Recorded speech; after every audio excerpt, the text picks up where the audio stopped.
bienvenue à votre nouvelle vidéo dans le cadre de mon facilitateur mathématique.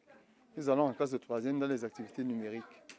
Et nous allons montrer comment utiliser les règles de priorité dans une suite de calculs. Nous avons les parenthèses, nous avons la division, la division et la soustraction. Et nous allons vous montrer qu'est-ce que vous devez appliquer comme méthode dans les règles de priorité.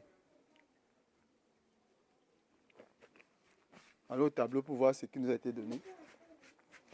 Ici, c'est un exercice qui sort du BPC 2018. Donc ça, c'est le BPC 2018. On donne A égale 5A plus 5 demi divisé par 2 cinquièmes plus 4 cinquièmes moins 9 huitièmes. Montrer que c'est un entier, non, un nombre entier naturel ou entier relatif. Quand on dit entier, ça peut être entier naturel, entier relatif. Dans une suite d'opérations, c'est que les parenthèses sont prioritaires. On commence par les parenthèses. A égale, on calcule ce qui est entre parenthèses. Ici, c'est 2. Regardez bien, ça c'est... On va réduire le même numérateur. Or, les deux nombres sont multiples. Donc, on peut réduire par 4 ici. Donc, on va pas être... On va aller... Comme c'est 2 et 4 sont deux multiples, on va mettre 4 ici. Donc, si on multiplie par 2, on va faire 5K plus 5 fois 2 sur 2 fois 2. Pour qu'on ait 4 ici et 4 ici. Parce que les deux nombres sont des multiples. Divisé par. Ces deux nombres ont le même dénominateur. Donc on ne peut pas les réduire. On conserve le dénominateur. On fait 2 plus 4 sur 5.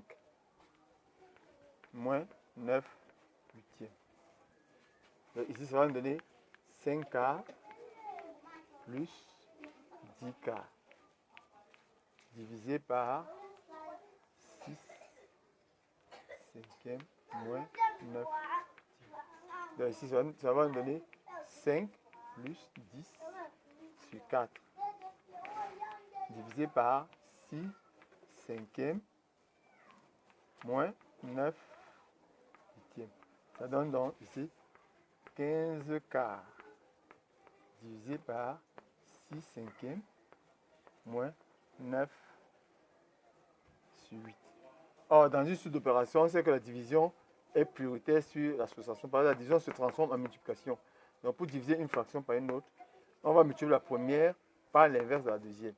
Donc, ça va donner 15 quarts fois 5 sur 6 moins 9 huitièmes. Or, lorsque vous multipliez deux fractions, vous regardez diagonalement si vous pouvez simplifier. Donc, ici, c'était 6 cinquièmes, vous avez 5 sixièmes. Est-ce que je peux simplifier comme ça? Est-ce que je peux simplifier comme ça? Regarde si c'est possible. Ici, il peut simplifier par 3. Ça fait 2 ici. Par 3. 3 fois 5, 15. Ça fait 5 ici. Voilà ce que ça donne.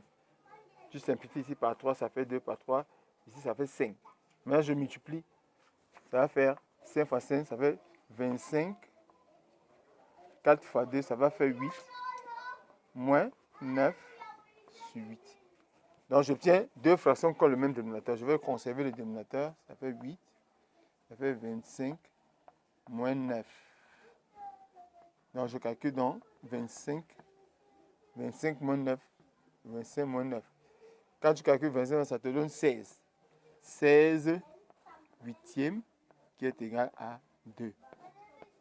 Donc, on a démontré que le nombre A est un nombre entier. Regardez bien les étapes. Je recommence par les étapes.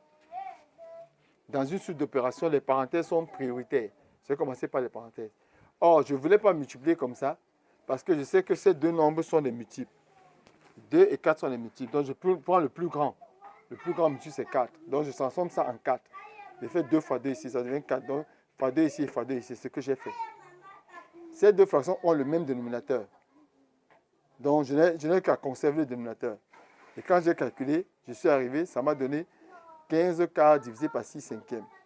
Or, pour diviser une fraction par une autre, on multiplie la première par l'inverse de la seconde. Donc, j'ai inversé, ça va donner 5 sixièmes. Or, lorsque vous multipliez des fractions, regardez si vous pouvez simplifier diagonalement comme ça. Ici, je ne peux pas. Mais ici, je peux par 3, ça fait 2. Par 3, ça fait 5. Donc, ce qui reste, c'est 5 fois 5, 25. 4 fois 2, 8. Moins 9 huitièmes. Donc, j'obtiens à la fin deux fractions qui ont le même dénominateur. Je conserve 25 neuvièmes 25 moins 9 sur 8, ça me fait 16 sur 8, ça fait 2. Voilà la démonstration qu'on nous a demandé. Nous avons réussi à démontrer, en respectant les règles de priorité, que le nombre A est un nombre entier. Merci parce que nous sommes sûrs que vous nous suivez et que vous voulez appliquer ce qu'on vous enseigne à l'école. Les règles de priorité sont importantes dans les calculs des fractions, multiplication, division, soustraction. N'oubliez pas de vous abonner à la page YouTube, mon facilitateur mathématique, de liker, de commenter et de partager. Merci et nous savons que vous serez toujours là pour la prochaine vidéo.